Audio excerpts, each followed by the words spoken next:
और देखिए, बांग्लादेश में हिंदुओं पर जारी हिंसा को अब तक नकारने वाली बांग्लादेश की सरकार ने माना है कि हिंदुओं के साथ हिंसा के कुछ मामले आए हैं, लेकिन इसकी मूल वजह कट्टरपंथी नेताओं की भड़काऊ बयानबाजियों पर अब तक रोक नहीं लग पाई है।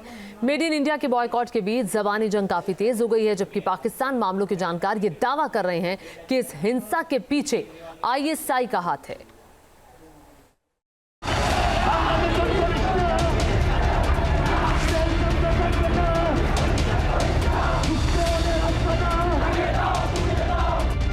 बांग्लादेश में हिंदुओं का पूछ करना चल रहा है दौराए कत्लेआम।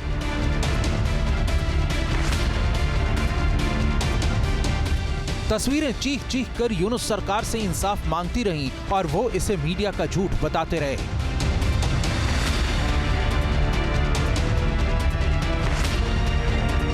अल्पसंख्यकों पर अब तक 2000 से ज्यादा हमले हो चुके हैं, जिसे नकारते आए हुक्मरानों को अब जाकर कुछ होश आया है।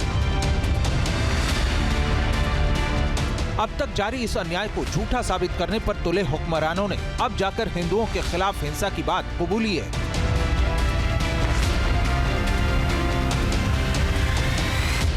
अंतरिम सरकार के प्रमुख मोहम्मद यूनुस के प्रेस सचिव शफीकुल आलम ने प्रेस कॉन्फ्रेंस कर कहा है कि अगस्त में तत्कालीन प्रधानमंत्री शेख हसीना को पद से हटाए जाने के बाद हिंदुओं के खिलाफ सांप्रदायिक हिंसा की दर्जनों घटनाएं सामने आई हैं।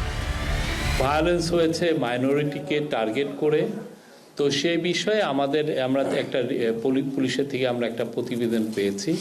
তারা বলছে যে মোট 70 জন সোফার অ্যারেস্টেড হয়েছেন। হ্যাঁ, অক্টোবরের 22 তারিখ পর্যন্ত মোট 88টা কেস, 70 জন অ্যারেস্টেড। ঘটনা এটা কেসগুলোর উপর আমরা বলছি, এটা ইদানিং, এটার আমরা ডিটেলটা আপনাদেরকে সামনে জানাবো। मोहम्मद यूनुस के प्रेस सचिव का ये कबूलनामा बांग्लादेश की उस हकीकत को सामने लाता है जिसमें पिछले कई महीनों से एक बड़ी हिंदू आबादी पिस रही है।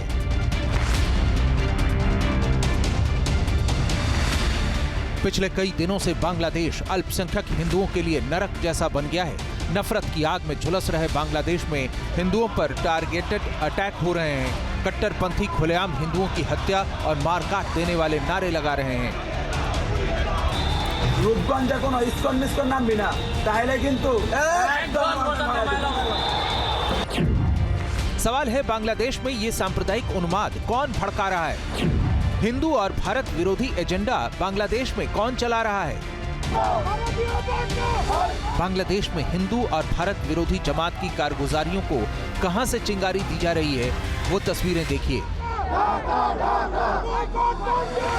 BNP नेता रूहुल कबीर रिजवी ने हिंदू विरोध के नाम पर इंडियन प्रोडक्ट को बैन करने का एजेंडा चला रखा है। इसी क्रम में उन्होंने बांग्लादेश में मेड इन इंडिया जयपुरी रजाई को आग के हवाले कर दिया।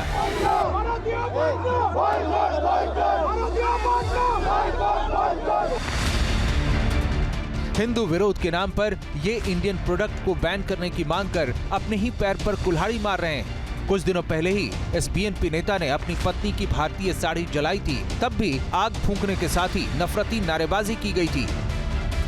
इतना ही नहीं, इस बयानवीर भड़काऊ नेता ने जुबानी जंग भी तेज कर दी है। बंगाल पर कब्जे की बात करने वाले इस नेता को पश्चिम बंगाल की CM ममता बनर्जी ने दो टूक जवाब देते हुए कहा था कि आप कब्जा करेंगे तो क्या हम लॉलीपॉप खाते रहेंगे।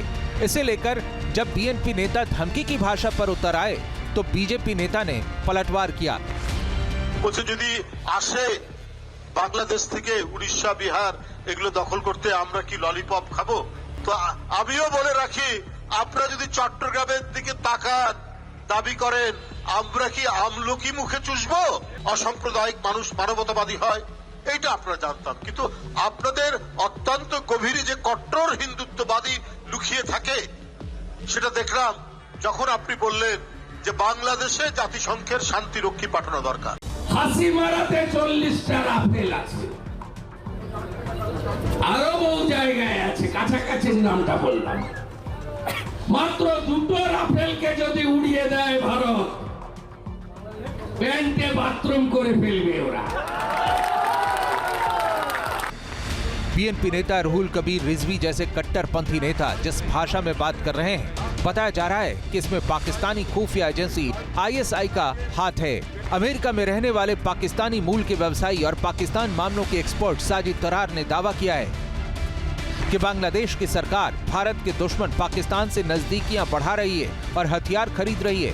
25,000 टन चीनी के डिमांड के साथ ही 40 टन RDX, 2,000 टैंक शेल और 40,000 तोप के गोले के ऑर्डर दिए गए हैं। एक्सपर्ट की माने तो बात जुबानी जंग से आगे बढ़ चुकी है, लेकिन जिस तरह बांग्लादेश सुलग रहा है और कट्टरपंथियों को हवा देने वाले आतंकी संगठन भी खुलेआम घूम रहे हैं, ऐसे में हकीकत यही है कि भारत को सतर्क रहने की जरूरत है। Team news nation. News nation अब व्हाट्सएप पर खबरों के ताजा अपडेट के लिए न्यूज नेशन के इस QR कोड को स्कैन करें।